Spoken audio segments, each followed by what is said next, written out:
कहते हैं जब इंसान का वक्त खराब होता है तो उसके साथ सब कुछ बुरा होता जाता है।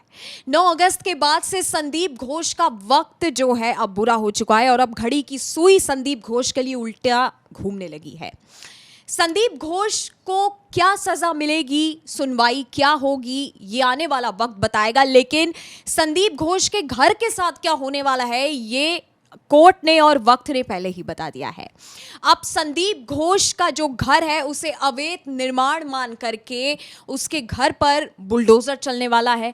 साथ ही जिस तरह से कार्रवाई आगे बढ़ रही है, अब लोगों को ये उम्मीद हो चुकी है कि अब इस केस का इंसाफ जो है वो जल्द से जल्द होने वाला है। आरोपियों को चाहे जो भी सजा हो, लेकिन ये बात तो तय है कि आरोपी के पीछे जो बना घर है, जितनी भी बनी अवैध संपत्ति है, जितने भी अवैध बने जो भी बिल्डिंग्स हैं, वो भी ध्वस्त हो जाएंगी। इस पूरी कहानी को समझने के लिए मेरे साथ मेरे सहयोगी अभिषेक मौजूद हैं। अभिषेक, संदीप घोष के घर पर बुलडोजर आखिरकार क्यों चल रहा है? जिस तरह से पहले अवैध निर्माण की बात सामने आई, लेकिन और क्या क्या बातें निकल करके सामने आई हैं? नंदिनी, मुझे लगता है दर्शकों को ये नोटिस की तस्वीरें ध्यान से देखनी चाहिए। ये notice Kolkata municipal corporation Kolkata नगर निगम ने जारी किया है। इस नोटिस में क्या लिखा है मैं आपको बताता हूं और इसके बाद क्या होने वाला है। आप जो कह रही हैं कि घर पर बुलडोजर चलेगा, तो वो बंगाल है, वो उत्तर प्रदेश है नहीं कि नोटिस जारी होने के बाद तुरंत ये कहा जा सके कि बुलडोजर चलेगा। लेकिन जो कार्रवाई की बात सामने आई है, एमसीडी के पास पूरे देश में ये पावर है कि अगर अवैध निर्माण है तो वो उसे गिरा सकती है। तो बुलडोजर चलना कोई बहुत बड़ी बात नहीं लगती अब इस नोटिस के बाद, क्योंकि इस नोटिस में साफ साफ लिखा है to the Sandip Ghosh and doctor Sangita Ghosh.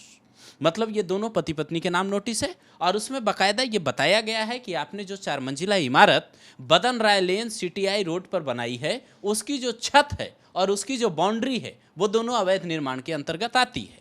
अब जो धाराएं कहती है, जो नगर निगम को अधिकार मिले हैं इसके तहत, वो ये कहते हैं कि केएमसी जो है नोटिस जारी कर सकती है सेक्शन 544 के तहत। उनका जो सीएमसी एक्ट 1980 है उसके तहत ये नोटिस जारी कर सकते हैं, एक्शन ले सकते हैं। मतलब ये हुआ कि संदीप घोष का जो घर है, जहां छापेमारी भी हुई है, कई उसके ठिकाने हैं। अब उनमें से एक पर जिस पे अवैध निर्माण की बात सामने आई है, अब उसने छत और बाउंड्री अवैध निर्माण आखिर करवा कैसे लिया? वो पावरफुल है, ये सब कोई जानता है। लेकिन इसका मतलब इतना पावरफुल होना कि आपके घर की छत और आपकी बाउंड्री की दीवार अवैध निर्माण हो, किसी मतलब आपने नियमों का पालन नहीं किया हो, तो सवाल उठेंगे। और मुझे लगता है अगर ये नोटिस का जवाब वो नहीं देता और उसके बाद एक्शन होगा और बुलडोजर चलना कोई बड़ी बात नहीं लगती। जिस तरह से संदीप घोष के घर में अभिषेक अब बुलडोजर चल रहा है, तो मुझे लगता है लोगों को थोड़ी बहुत राहत तो मिली होगी, लेकिन पूरी राहत कब मिलेगी ये तो खैर अभी हम भी नहीं कह सकते। कलकत्ता में इस समय अवैध वसूली का भी लेकर के काफी सारी कहानियां बाहर आ रही हैं। ये कहानी क्या है अवैध वसूली की? बड़ी बात यह है नंदिनी कि जो ये अवैध वसूली, जो रिश्वतखोरी का नया चैप्टर खुला है कोलकाता में, उसमें अभिषेक बनर्जी के करीबी ने एफआईआर दर्ज करवाई है। आप जरा समझिए इस बात को। जब मैं खबर ये पढ़ रहा था तो मुझे खुद ये लगा कि जिस बंगाल से इस पार्थ चटर्जी जैसे नेताओं को, पार्थ चटर्जी जैसे जो नेता मंत्री रहे हैं, उन लोगों को पकड़ने के लिए जांच एजेंसियों को तमाम पापड़ बेलने पड़े, वहाँ रिश्वतखोरी का एक नया अध्याय शुरू होता है। और उसमें अभिषेक बनर्जी के एक करीबी नेता एफआईआर किस पर दर्ज करवाते हैं? कोलकाता मेयर फिरहाद हाकिम के ओएसडी पर। आप सोचिए वो ओएसडी क्या कर रहे थे? कालीचरण बनर्जी नाम है उनका। वो कर क्या रहे थे? वो कर रहे थे अभिषेक बनर्जी के नाम पर अवैध वसूली। अभिषेक बनर्जी का नाम लेकर कहते थे सरकारी योजनाओं का लाभ दिलवा दूंगा, मैं उनका करीबी हूं, और तमाम लोगों से अवैध वसूली कर रहे थे। लेकिन जब एफआईआर हुई, जब ये खबर सामने आई, तो शेक्सपियर सारणी जो वहां का थाना है, वहां मुकदमा दर्ज हुआ। और उसके बाद इस मुकदमे के बाद लोग ये कहने लगे हैं कि रिश्वतखोरी की जो सिस्टम है, जो वहाँ जड़ें हैं, इसको खोदना होगा तह तक, तभी इसका कोई मतलब होगा। क्योंकि इस तरीके की एफआईआर के बाद कोलकाता के मेयर खुद कहने लगे हैं कि अगर ऐसी कोई आरोप थे, ऐसा कोई मामला था, तो मेरे संज्ञान में नहीं था।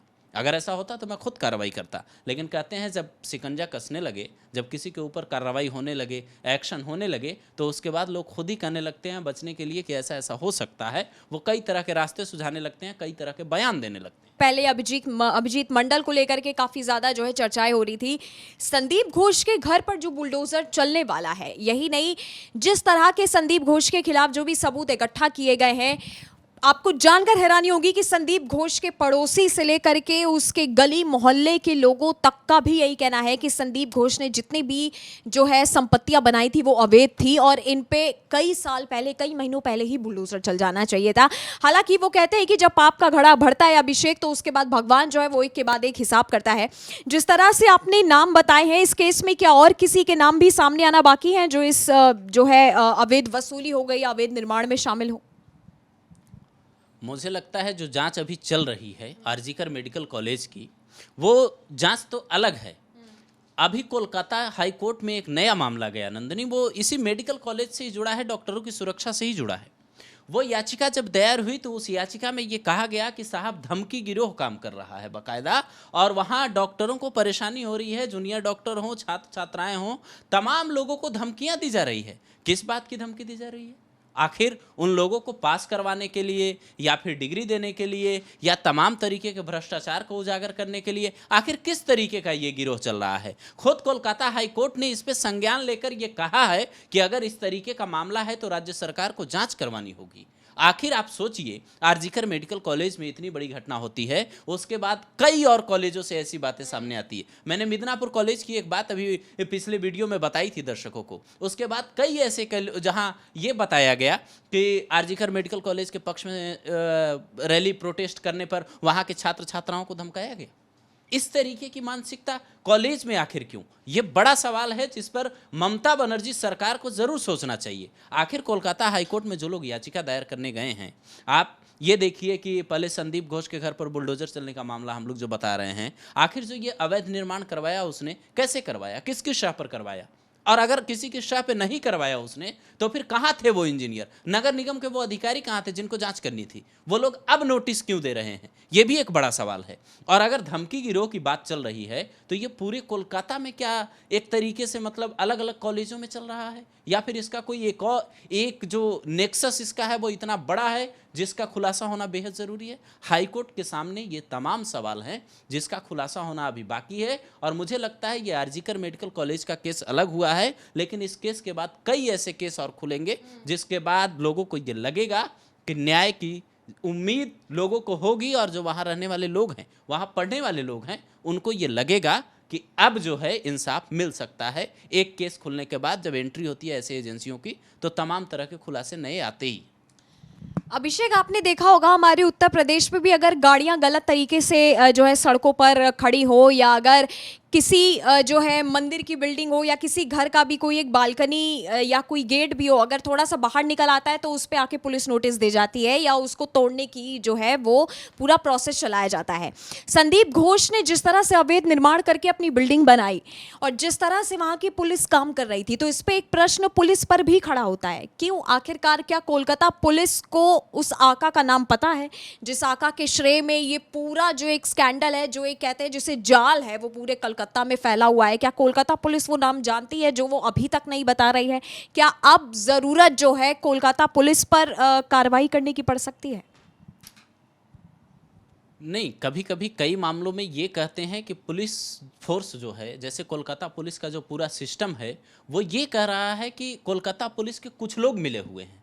आप ये समझिए, एसएचओ का गिरफ्तार होना, सब इंस्पेक्टर से पूछताछ की बात सामने आना, एक और एसआई का नाम सामने आना, ये बताता है कि जो ताला थाने की जो टीम थी, वहाँ के कुछ लोग, कुछ ऑफिसर्स इसमें इन्वॉल्व थे। लेकिन इसका मतलब ये नहीं कह सकते आप कि पूरी कोलकाता पुलिस इस तरीके के कामों में संलिप्त थी, क्योंकि किसी भी राज्य में इस तरीके का जब केस होता है तो वो कहते हैं कि एक मछली की वजह से पूरा तालाब गंदा हो जाता है। वो वही वाली बात इस केस में है। कोलकाता पुलिस के वो कौन लोग थे जो संदीप घोष को बचा रहे थे? एक दो नाम तो आए सामने, तमाम कार्रवाई की बात सामने हुई, पुलिस कमिश्नर तक को बदलना पड़ा ममता बनर्जी को दबाव में आकर, क्योंकि वो दुर्गा पूजा का हवाला दे रही थी।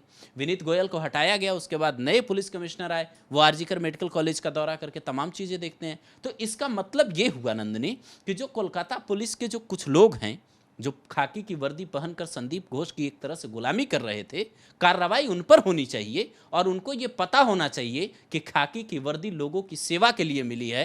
खाकी की वर्दी किसी की पहरेदारी और किसी की गुलामी और किसी के बताए रास्ते पर रिश्वत खाने के लिए नहीं मिलती। ये बात उन तमाम पुलिस वालों को पता होती है जो पुलिस की वर्दी पहनते हैं, जो शपथ लेते हैं, लेकिन कहते हैं शपथ तो हमारे देश में नेता भी लेते हैं और वो नेता शपथ ये लेते हैं कि हम देश की एकता अखंडता को बनाए रखेंगे, हम तमाम चीज़ों को गोपनीय रखेंगे, लेकिन जब वक्त पड़ता है तो वही लोग इसके खिलाफ बयानबाजी करने लगते हैं। वो ये शपथ लेते हैं कि ईमानदारी से काम करेंगे, लेकिन उनकी बेईमानी इतनी खुलती है, इतनी फाइलें खुलती है कि वो तमाम उम्र जेल में काटते हैं। तो यही वाली बात इधर भी लगती है मुझे कि आरजीकर मेडिकल कॉलेज में जो लोग पकड़े गए हैं, जो अभी पुलिस के जो एसएचओ हैं और जो तमाम आरोपी हैं, उन लोगों के पकड़े जाने के बाद ये तार जरूर जुड़ रहे हैं कोलकाता पुलिस से, लेकिन इसको ऐसे मतलब समझना चाहिए कि कुछ केस में कुछ लोग एक मछली की वजह से जो तालाब गंदा होने वाली बात है, वो कहानी यहाँ भी यही समझ आती है। बिल्कुल। और जिस तरह से अब कार्रवाई हो रही है, संदीप घोष के घर पर जो है बुलडोजर अब चलेगा, नोटिस जो है वो जारी हो चुका है और साथ ही कई सारे सवाल जो हैं वो अब कोलकाता पुलिस के कुछ पुलिसकर्मियों से भी पूछे जाएंगे कि आखिरकार इतना बड़ा कांड हो गया और इन सब में आखिरकार आपकी जो एक भूमिका थी वो किस तरीके की थी। लेकिन सबसे बड़ा सवाल, जैसे कि हर वीडियो में हम पूछते हैं, कि आखिरकार वो आका कौन था जिसके हाथ के नीचे दबकर ये सारे लोग एक ऐसे कांड में फंस गए, जिस कांड का जो है हिसाब मुझे लगता है अभिषेक अभी या तो मिलने वाला है या फिर सीबीआई को और पता नहीं कितनी जांच करनी पड़ेगी। खैर, ये आने वाला वक्त बताएगा। आपका अगर हमसे कोई सवाल है तो वो आप हमें नीचे कमेंट सेक्शन में कमेंट करके बता सकते हैं। धन्यवाद।